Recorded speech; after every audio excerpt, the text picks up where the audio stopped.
Welcome back to the Free Video Books channel. Today we're reading the chapter called Lanyon's Narrative, of the novel The Strange Case of Dr. Jekyll and Mr. Hyde, written by Robert Louis Stevenson. Before we get started, why not like and subscribe? Now, sit tight and let's get into it.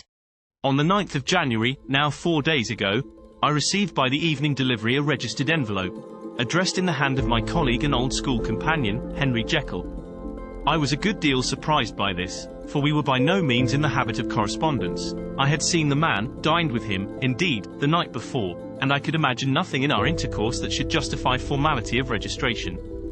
The contents increased my wonder, for this is how the letter ran. The 10th of December 18. Dear Lanyon, you are one of my oldest friends, and although we may have differed at times on scientific questions, I cannot remember, at least on my side, any break in our affection.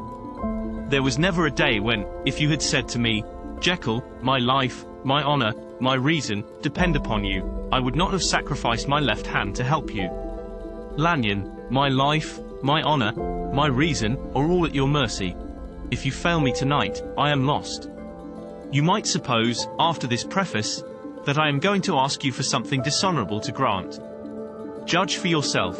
I want you to postpone all other engagements for tonight, even if you were summoned to the bedside of an emperor, to take a cab, unless your carriage should be actually at the door, and with this letter in your hand for consultation, to drive straight to my house. Poole, my butler, has his orders. You will find him waiting your arrival with a locksmith. The door of my cabinet is then to be forced, and you are to go in alone. To open the glazed press, letter E, on the left hand, breaking the lock if it be shut, and to draw out, with all its contents as they stand, the fourth drawer from the top, or, which is the same thing, the third from the bottom. In my extreme distress of mind, I have a morbid fear of misdirecting you, but even if I am in error, you may know the right drawer by its contents. Some powders, a file and a paper book. This drawer I beg of you to carry back with you to Cavendish Square exactly as it stands. That is the first part of the service. Now for the second. You should be back, if you set out at once on the receipt of this, long before midnight. But I will leave you that amount of margin, not only in the fear of one of those obstacles that can neither be prevented nor foreseen, but because an hour when your servants are in bed is to be preferred for what will then remain to do. At midnight, then, I have to ask you to be alone in your consulting room, to admit with your own hand into the house a man who will present himself in my name, and to place in his hands the drawer that you will have brought with you from my cabinet. Then you will have played your part and earned my gratitude completely. 5 minutes afterwards, if you insist upon an explanation, you will have understood that these arrangements are of capital importance, and that by the neglect of one of them, fantastic as they must appear, you might have charged your conscience with my death or the shipwreck of my reason. Confident as I am that you will not trifle with this appeal, my heart sinks and my hand trembles at the bare thought of such a possibility. Think of me at this hour, in a strange place, laboring under a blackness of distress that no fancy can exaggerate, and yet well aware that, if you will but punctually serve me, my troubles will roll away like a story that is told. Serve me, my dear Lanyon, and save. Your friend, H.J. P.S. I had already sealed this up when a fresh terror struck upon my soul. It is possible that the post office may fail me, and this letter not come into your hands until tomorrow morning. In that case, dear Lanyon, do my errand when it shall be most convenient for you in the course of the day, and once more expect my messenger at midnight. It may then already be too late, and if that night passes without event, you will know that you have seen the last of Henry Jekyll. Upon the reading of this letter, I made sure my colleague was insane, but till that was proved beyond the possibility of doubt, I felt bound to do as he requested. The less I understood of this farrago, the less I was in a position to judge of its importance, and an appeal so worded could not be set aside without a grave responsibility. I rose accordingly from table, got into a hansom, and drove straight to Jekyll's house. The butler was awaiting my arrival. He had received by the same post as mine a registered letter of instruction, and had sent at once for a locksmith and a carpenter. The tradesmen came while we were yet speaking, and we moved in a body to old Dr. Denman's surgical theatre, from which, as you are doubtless aware, Jekyll's private cabinet is most conveniently entered. The door was very strong, the lock excellent. The carpenter avowed he would have great trouble and have to do much damage, if force were to be used, and the locksmith was near despair. But this last was a handy fellow, and after 2 hours' work, the door stood open. The press marked E was unlocked, and I took out the drawer, had it filled up with straw and tied in a sheet, and returned with it to Cavendish Square. Here I proceeded to examine its contents. The powders were neatly enough made up, but not with the nicety of the dispensing chemist, so that it was plain they were of Jekyll's private manufacture, and when I opened one of the wrappers I found what seemed to me a simple crystalline salt of a white color. The phial, to which I next turned my attention, might have been about half full of a blood-red liquor, which was highly pungent to the sense of smell and seemed to me to contain phosphorus and some volatile ether. At the other ingredients I could make no guess. The book was an ordinary version book and contained little but a series of dates. These covered a period of many years, but I observed that the entries ceased nearly a year ago and quite abruptly. Here and there a brief remark was appended to a date, usually no more than a single word, double, occurring perhaps 6 times in a total of several hundred entries, and once very early in the list and followed by several marks of exclamation, total failure. All this, though it whetted my curiosity, told me little that was definite. Here were a phial of some salt, and the record of a series of experiments that had led, like too many of Jekyll's investigations, to no end of practical usefulness. How could the presence of these articles in my house affect either the honor, the sanity, or the life of my flighty colleague? If his messenger could go to one place, why could he not go to another? And even granting some impediment, why was this gentleman to be received by me in secret? The more I reflected, the more convinced I grew that I was dealing with a case of cerebral disease, and though I dismissed my servants to bed, I loaded an old revolver, that I might be found in some posture of self-defense. 12 o'clock had scarce rung out over London, ere the knocker sounded very gently on the door. I went myself at the summons, and found a small man crouching against the pillars of the portico. "Are you come from Dr. Jekyll?" I asked.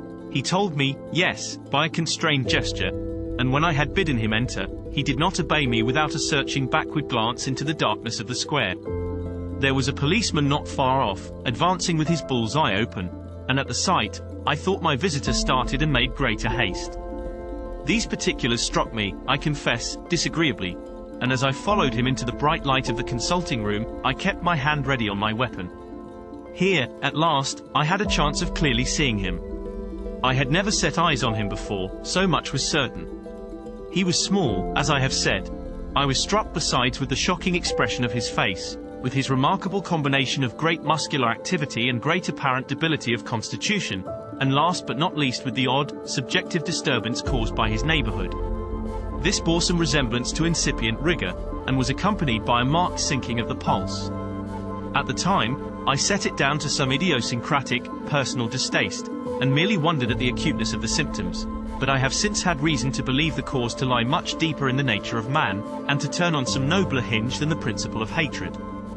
This person, who had thus, from the first moment of his entrance, struck in me what I can only describe as a disgustful curiosity, was dressed in a fashion that would have made an ordinary person laughable.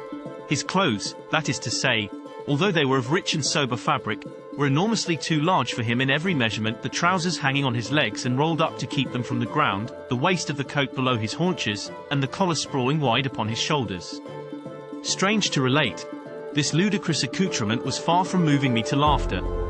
Rather, as there was something abnormal and misbegotten in the very essence of the creature that now faced me, something seizing, surprising and revolting, this fresh disparity seemed but to fit in with and to reinforce it, so that to my interest in the man's nature and character, there was added a curiosity as to his origin, his life, his fortune and status in the world. These observations, though they have taken so great a space to be set down in, were yet the work of a few seconds. My visitor was, indeed, on fire with somber excitement. "Have you got it?" he cried. "Have you got it?" And so lively was his impatience that he even laid his hand upon my arm and sought to shake me. I put him back, conscious at his touch of a certain icy pang along my blood. "Come, sir," said I, "you forget that I have not yet the pleasure of your acquaintance. Be seated, if you please." And I showed him an example, and sat down myself in my customary seat, and with as fair an imitation of my ordinary manner to a patient, as the lateness of the hour, the nature of my preoccupations, and the horror I had of my visitor, would suffer me to muster. "I beg your pardon, Dr. Lanyon," he replied civilly enough. "What you say is very well founded, and my impatience has shown its heels to my politeness. I come here at the instance of your colleague, Dr. Henry Jekyll, on a piece of business of some moment, and I understood." He paused and put his hand to his throat, and I could see, in spite of his collected manner, that he was wrestling against the approaches of the hysteria. I understood, a draw. But here I took pity on my visitor's suspense, and some perhaps on my own growing curiosity. "There it is, sir," said I, pointing to the drawer, where it lay on the floor behind a table and still covered with the sheet. He sprang to it, and then paused, and laid his hand upon his heart. I could hear his teeth grate with the convulsive action of his jaws, and his face was so ghastly to see that I grew alarmed both for his life and reason. "Compose yourself," said I. He turned a dreadful smile to me, and as if with the decision of despair, plucked away the sheet. At sight of the contents, he uttered one loud sob of such immense relief that I sat petrified. And the next moment, in a voice that was already fairly well under control, "Have you a graduated glass?" he asked. I rose from my place with something of an effort and gave him what he asked. He thanked me with a smiling nod, measured out a few minims of the red tincture and added one of the powders. The mixture, which was at first of a reddish hue, began, in proportion as the crystals melted, to brighten in color, to effervesce audibly, and to throw off small fumes of vapor. Suddenly and at the same moment, the ebullition ceased and the compound changed to a dark purple, which faded again more slowly to a watery green. My visitor, who had watched these metamorphoses with a keen eye, smiled, set down the glass upon the table, and then turned and looked upon me with an air of scrutiny. "And now," said he, "to settle what remains. Will you be wise? Will you be guided? Will you suffer me to take this glass in my hand and to go forth from your house without further parley? Or has the greed of curiosity too much command of you? Think before you answer, for it shall be done as you decide. As you decide, you shall be left as you were before, and neither richer nor wiser, unless the sense of service rendered to a man in mortal distress may be counted as a kind of riches of the soul. Or, if you shall so prefer to choose, a new province of knowledge and new avenues to fame and power shall be laid open to you, here, in this room, upon the instant, and your sight shall be blasted by a prodigy to stagger the unbelief of Satan." "Sir," said I, affecting a coolness that I was far from truly possessing, "you speak enigmas, and you will perhaps not wonder that I hear you with no very strong impression of belief. But I have gone too far in the way of inexplicable services to pause before I see the end." "It is well," replied my visitor. "Lanyon, you remember your vows. What follows is under the seal of our profession. And now, you who have so long been bound to the most narrow and material views, you who have denied the virtue of transcendental medicine, you who have derided your superiors, behold." He put the glass to his lips and drank at one gulp. A cry followed. He reeled, staggered, clutched at the table and held on, staring with injected eyes, gasping with open mouth. And as I looked there came, I thought, a change. He seemed to swell, his face became suddenly black and the features seemed to melt and alter, and the next moment, I had sprung to my feet and leaped back against the wall, my arms raised to shield me from that prodigy, my mind submerged in terror. "Oh God!" I screamed, and, "Oh God!" again and again, for there before my eyes, pale and shaken, and half fainting, and groping before him with his hands, like a man restored from death, there stood Henry Jekyll. What he told me in the next hour, I cannot bring my mind to set on paper. I saw what I saw, I heard what I heard, and my soul sickened at it, and yet now when that sight has faded from my eyes, I ask myself if I believe it, and I cannot answer. My life is shaken to its roots, sleep has left me, the deadliest terror sits by me at all hours of the day and night, and I feel that my days are numbered, and that I must die, and yet I shall die incredulous. As for the moral turpitude that man unveiled to me, even with tears of penitence, I cannot, even in memory, dwell on it without a start of horror. I will say but one thing, Utterson, and that, if you can bring your mind to credit it, will be more than enough. The creature who crept into my house that night was, on Jekyll's own confession, known by the name of Hyde and hunted for in every corner of the land as the murderer of Carew. Hasty Lanyon. Did you enjoy today's chapter of The Strange Case of Dr. Jekyll and Mr. Hyde? Why not subscribe and ring the bell? Next time we'll be reading the chapter, Henry Jekyll's full statement of the case. Don't miss it.